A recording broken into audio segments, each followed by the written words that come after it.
Welcome to Orthodontic Smiles, the podcast designed for all dentists and their staffs who practice orthodontics.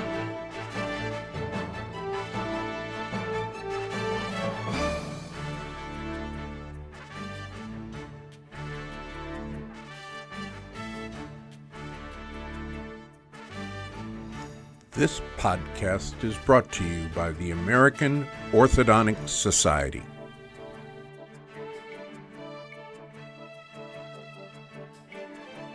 Rarely does Orthodontic Smiles get the opportunity to interview international luminaries.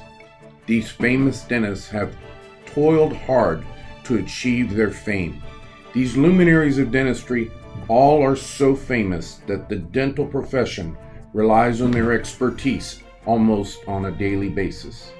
And so it is with our next guest, Dr. Gordon Christensen. Dr. Christensen is the founder and CEO of Practical Clinical Courses and co-founder and CEO for Clinicians Report Foundation and a practicing prosthodontist in Provo, Utah. PCC is an international continuing education organization that provides courses and videos for all dental professionals. Clinicians Report offers unbiased research on thousands of dental products. Dr. Christensen has presented over 45,000 hours of continuing education throughout the world and has published many articles and books. Let's get started with this podcast and have Dr. Christensen tell us more about his contribution to dentistry. Well, Orthodontic Smiles is really pleased today. We have a legend speaking to us today on Orthodontic Smiles, and that's Dr. Gordon Christensen. My goodness, everybody in the United States, every dentist in the United States knows that name, and I'm so proud and happy that he agreed to be on Orthodontic Smiles. Dr. Christensen, thank you very, very much. We sure appreciate it. It's my pleasure, Ed. Thank you. Okay. Well, listen, I thought we'd get started. There might be some people, there's a lot of people all over the world that listen to Orthodontic Smiles, so I thought we'd get started by just kind of giving them an update of you and who you are and who you represent and how your organization, CR, got started. So that started back in 1976, didn't it? Yes, thank you. And let's just give them a little brief overview of how it all started. I was an academic back then, and I served in every capacity from instructor to dean. I'd been in academics about 15 years when I saw a dire need for evaluation of products in an unbiased way. Many organizations, in fact, almost all organizations except us, look at products with a financial goal in mind. We are a nonprofit organization. It started out as Clinical Research Associates. It ran 27 years with that orientation, and Dr. Rella Christensen, my wife, was the head person during that time. Then we were called away by our church on a so-called church mission, administering many young missionaries, and we were gone for a period of years. When we came back, there had to be a decision: are we going to keep the organization, or are we going to dissolve it? We had a year of contemplation and lots of hue and cry from the profession if we were to stop it, so we kept going. Now, we evaluate about, it depends on the year, 500 to 700 new products, concepts, devices, techniques in a given year. And many of them, I'll give you the exact quota, about 1 out of 5 actually meet their claims. That's a pathetic number. Then that information, the positive part of it, the negative we don't really report because we would be so entangled with lawsuits, it would encumber us financially and otherwise. So the positive part of that is published in the Clinicians Report Foundation publication, and it goes all over the earth. We don't know the exact readership, but if we count corporates and other groups, we're probably in the 100,000. and we know we're in about 100 countries. Well, what do we do then? That goes out monthly everywhere. And we also provide courses, the CR Update course, which is given periodically, at least once or twice a month somewhere. And that goes to hundreds, gradually thousands of dentists. We've become known as, let's just say it, the Consumer's Report of Dentistry. We have not really aimed at that. It's just happened over the years. We've now been in operation for 42 years. I've had it for the time past the point when my wife wanted to do primarily research and not be involved with a lot of administration. We also have an organization, Practical Clinical Courses, which is just what it sounds like. Everybody who speaks in that, including me, is mandated to have practical information that can be used tomorrow. It's not a pie-in-the-sky group of courses. There's a series of 12.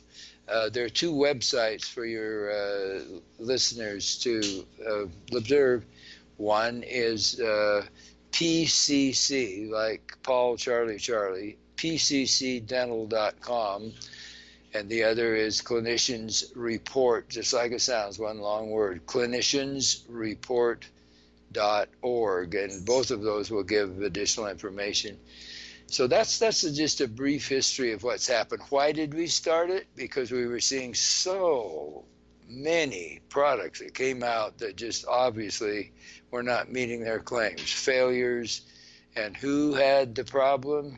Well, first of all, the patient, and then logically the dentist, who suffered some ill will and loss of money. And we've evaluated over those years thousands of products. That's just a brief summary, Ed.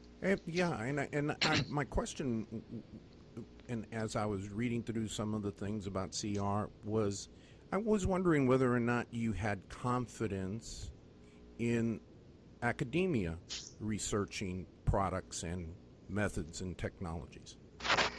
Having been there a good portion of my career, I would say yes and no. Academics must publish, as you know very well. And as I went through the ranks from instructor to full professor, I knew I had to have so many papers to be an assistant, and so many to be an associate, and so many to be a full professor. And so I was aimed primarily at in vitro projects, because you could crush something, break it, dissolve it, do something very rapidly to it, get a few numbers, and I did teach statistics for quite a bit of my career. And I could get an answer in vitro. However, you know as well as I, in vitro often is diametrically opposed to in vivo. Our organization now has an in vitro portion and an in vivo portion. In vivo portion, the longest project we have going right now is 14 years. So you pretty well know what's going to happen if you watch something 5, 10, 15 years. So many products, well, here's a good example. When implants came out 32 years ago, I took my original surgery course in Mayo, and then I went to Gothenburg, Sweden, and we thought this was going to probably be better than teeth. Now, with all the advent of peri-implantitis, loss of implants, the all-on-4 concept, taking out often many good teeth, we're seeing implants may or may not be the godsend we thought they were. So in vitro, in vivo, are often diametrically opposed. So can academics do it? Yes, but if they do in vivo, they will wait till they're 65 years old to get their first promotion. If they do in vitro, that promotion will come pretty fast. So it depends on the individual. If I were back in academics again, I would have a few in vivos going and many in vitros. So the name was out in the literature. Well, frustration. I'm impressed by the fact that you have 40 scientists and engineers backing you up in your CR on-site facilities. Yes. Some of those are support people, secretaries, and so forth. But we do have, in the overall two organizations, we have roughly 50 full-time people and quite a few part-time people. And you also have an oral health center as well, where you get a chance to do the in vivo. I still practice, and all of them are prosthodontists. Because we evaluate so many things, I must do every area of dentistry, including surgery and endo and the whole gang of things. Well, that's wonderful. I think we've given our listeners a little rundown of. Now, you've been publishing the CR, the Clinicians Report, Yes. since 19, 1976. that's correct. Thousands of reports Oh yeah, have yeah, gone yeah. out. Lots of reports and thousands of products. As I look back over those years, we've made a few mistakes, not very many, because well, I'm sitting right now at a table where earlier this morning we met by telephone with our project directors. They're people all over this country, and they help us in at least 4 telephone meetings per month, and an average of about 8 or 10 editions of the CR report before it ever hits anybody. So there's a lot of effort that goes into it. Well, I know that you're going to be speaking to the American Orthodontic Society in San Diego. We're looking Yes. forward to that. Thank you. That is going to be a highlight of our convention. Thank you. And I'd like to hear some things that you've got to say about orthodontics and the way it's changed. Okay. And how about Invisalign? How did that change? We were one of the first groups to evaluate Invisalign, and as you know, probably much better than I, that did not originate with dentists. It came from computer gurus. They pretty well figured out how rapidly a tooth could be moved and how far it could be moved, and related it to the various ages of people.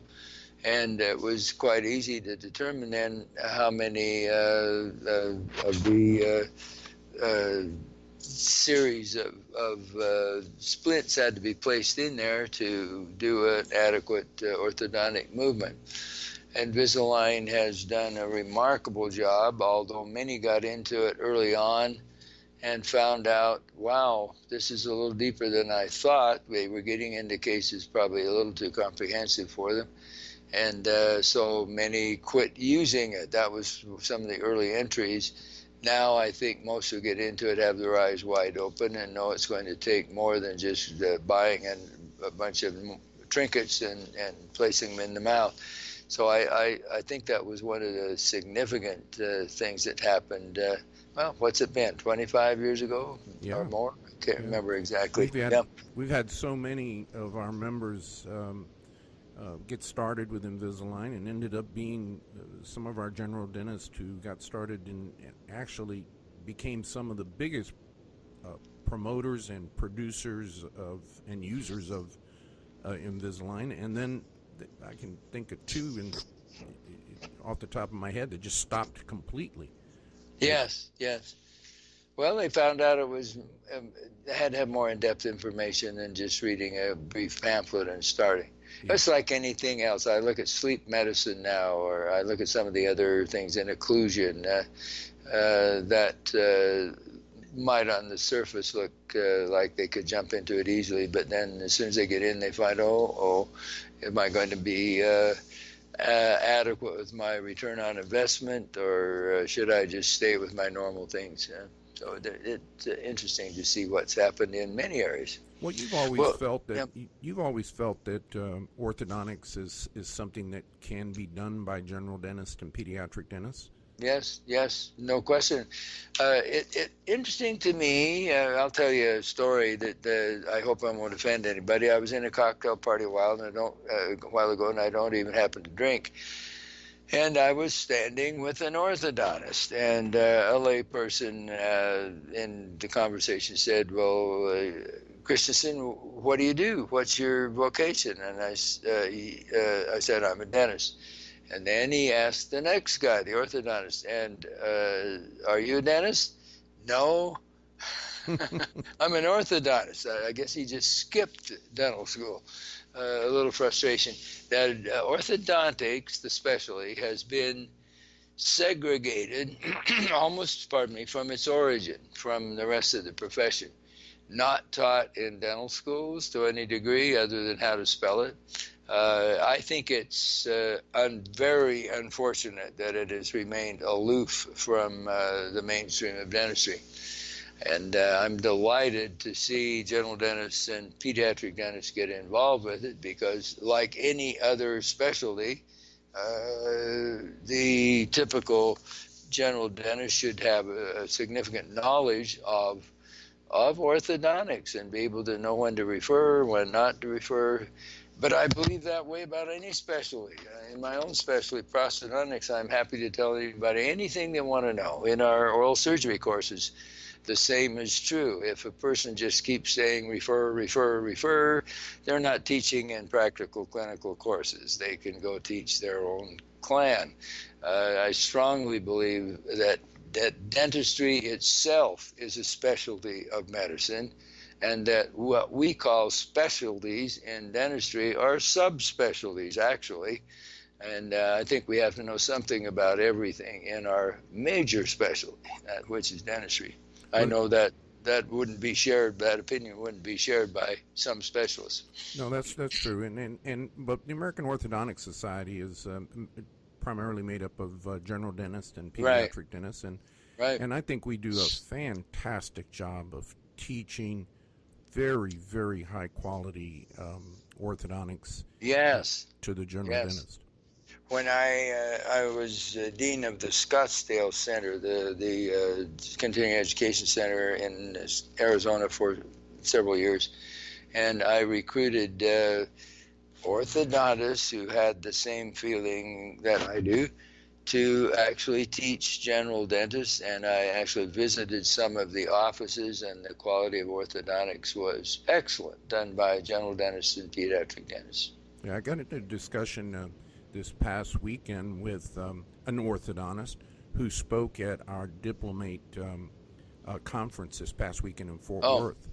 And the conversation was, we were there for our Diplomates conference, and at this meeting, that's when we judge our diplomates, and we had to present, to be a diplomate, you have to have present 10 highly qualified cases that are reviewed by minimum of 3 diplomates, double blind. Yes. And the quality of those cases are just superb. And as the orthodontist was talking, he mentioned that the AAO, the American Society of Orthodontics, they have eliminated the case presentation portion. I can't really accept that reality. We have some medical schools starting in Utah or surrounding Utah, 2 new ones, and I hear they're not even going to have cadaver dissection. They're going to see everything on the idiot tube. Yeah. Unbelievable. Yeah. Well, let's talk a little bit about orthodontics. And okay. And I think that there's some things that you can help us with. There's gosh, in orthodontics we use cements, and I'm sure you've evaluated them. Let's talk about the negative and positive. A lot of the cements, you know better than I, if they're not adequately strong, they're released primarily on second molars. Since it's hard to keep a dry field back there and to adequately get light cure perpendicular to the surface of the resin, and then of course it's hidden under impediments. And we see many coming from orthodontists where the resin cement is still left on the teeth. I don't mean in small quantities. I'm sure you know as well as I, we will see big pimples all around the mouth. I've asked groups of general dentists quite often, how many of you see resin cement remaining on the teeth when they come back from an orthodontist? And every hand will go up, and there'll be laughter throughout the group. So that is one thing. In fact, when I talk to your group coming up shortly, I'm going to try to have some constructive statements and constructive techniques as to how to do a number of things. You have a list of them there in front of you. and among them is getting that cement off and not destroying the teeth. We also see many hack marks on the surfaces of teeth where orthodontists or staff, which is illegal by the way, taking off those pimples. There's several very simple techniques. We should be taking off the gross and then getting down to finer instruments, and then finally refluoridating the surfaces of the teeth. But as far as cements, you know as well as I that many of these kids are highly cariogenic. They're eating garbage. We just finished a study of 315 orthodontic patients looking at demineralization. We found almost none who had gone through legitimate orthodontics had no demineralization, almost none. The so-called orthodontic white spots are a misnomer. They're orthodontic carious lesions, which, as you know, continue to progress. We found in that study in a little religious town here in Utah, Springville, Utah, and some very fine orthodontists, we found that none of the so-called remineralizing agents truly worked, not because they wouldn't work in a test tube. Here we go in vivo, in vitro now. In a test tube, you could put amorphous calcium phosphate in the test tube, and it would somewhat appear to impregnate and go into the surface of extracted teeth. However, we found that in that study of over 300 kids that they, first of all, ate foods that were cariogenic completely. The majority of them had cereal. This is hard for me to even believe or accept. The majority of them, their major food was cereal, and that was morning and evening and so forth. Many would come home. We followed them very closely. My wife, Dr. Rella, coordinated this study, and she is the ultimate nitpicker researcher. And she found that many of them would not even change their clothes. They'd come home, flop down in front of the TV, go to sleep after eating some cereal, not, of course, brushing their teeth. We found the average brushing of teeth in that orthodontic study was 1 time per week. And so we found not a single one of the agents had any major positive effect on what has been called remineralization, which in probably fact is just a subsequent wear of the demineralized portions of the tooth. Are you talking about white spot lesions? Yeah, white spots, making it look like it had remineralized when in fact it had just worn off the little microscopic spicules sticking out. The only product that actually had some statistical value is an old product, and that would be Prevident 5000 from Colgate. Oh yeah. But things like how about varnishes? Varnishes had an effect, but they had to be placed far more routinely than is now promoted. But we looked at I can't remember the exact number of breakdowns. There were about 7 or 8 different sections in the study. And the only one that had any statistical positive significance was Prevident 5000. Unbelievable. So would it be your suggestion that a product such as Prevident 5000 be used whenever bracketing or braces being put on? Absolutely, yeah, and in all of its forms. Now, of course, being a prosthodontist, I do quite a few people who have chemotherapy and radiation therapy, and I have them actually sign a form that they will use for the rest of their lives, trays with 5,000 parts per million gel in twice a day, 5 minutes after breakfast and 5 minutes before bed. And we have stopped caries almost completely. I could enumerate many cases where we've done that. They've lived 6 or 7 more years, and maybe a patch or two in situations where without that they would be toothless by then and having to go through hyperbaric oxygen. Very, very interesting. That's something that we can take back to our offices, and yes, because God knows we see so much poor oral hygiene amongst our orthodontic patients is just frustrating sometimes.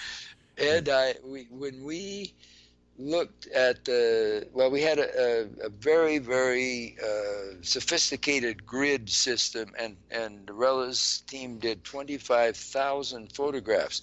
So the computer was very capable of saying this white spot has increased X percentage in the last whatever months. And so the study, I think, is the only sophisticated study that's ever been done on white spots. And it was remarkable to see how I think there was one kid who got out of that study with very minimal white spots out of the 300 plus. And they made a joke about the kid's mother, because she was demanding, and it's a kind of a slur to say this, but they named his mother Hitler's wife, because she would rag on those kids, that one kid, male, until he would clean his teeth. The rest, they just rotted out during the study. Yeah. All the rest had spots. Yeah, that's true. We see that it often, and in fact, on my treatment form, the very first thing after date is a little box that says good, fair, poor on oral hygiene. I want to be able to document what I'm seeing each visit, and then have a consultation with the parents about what's going to happen when we take these braces off, and I surely should not be blamed for white spot lesions if, in fact, the child is doing a poor job of brushing. Right, or eating garbage. Well, that's everybody. That's the way teenagers are these days. That's all they eat is garbage. They do. They'll chew a Hershey candy bar and then go drink a Mountain Dew to wash it down, and then not brush for 1 week. And we saw plaque in that study, documented photographically, that started when the study started and had never been disturbed. My goodness. Let me ask you a question about that of orthodontics that has always been in the back of my mind. I think I had heard a periodontist lecture at one point. What correlation, or do you know, is there a correlation to orthodontics and the development of periodontal disease, especially in the molar regions? That meta-analysis on that topic is mixed, and you know what meta-analysis does? Everything comes out neuter, because there are papers on both sides, and then somebody, usually an academic, had to sit down and weed out the papers and get 1,000 papers down to maybe 50, and you get both sides of that story. And that's true of, does occlusion affect periodontics? There are quite a few things that. If I was asked by the American Academy of Implant Dentistry to do a keynote some time ago on factors in implant dentistry that are negative, and out of about 15 factors, the meta-analysis only proved one, and it's not related to ortho, but that was smoking. All the rest of the things neutered out on meta-analysis, unfortunately. So therefore, I disagree with what the academicians consider the highest level of research, which is supposed to be meta-analysis. I think many other levels of studies are probably more indicative of what's happening. It's just that the guy doesn't have the academic qualification to know. Yeah.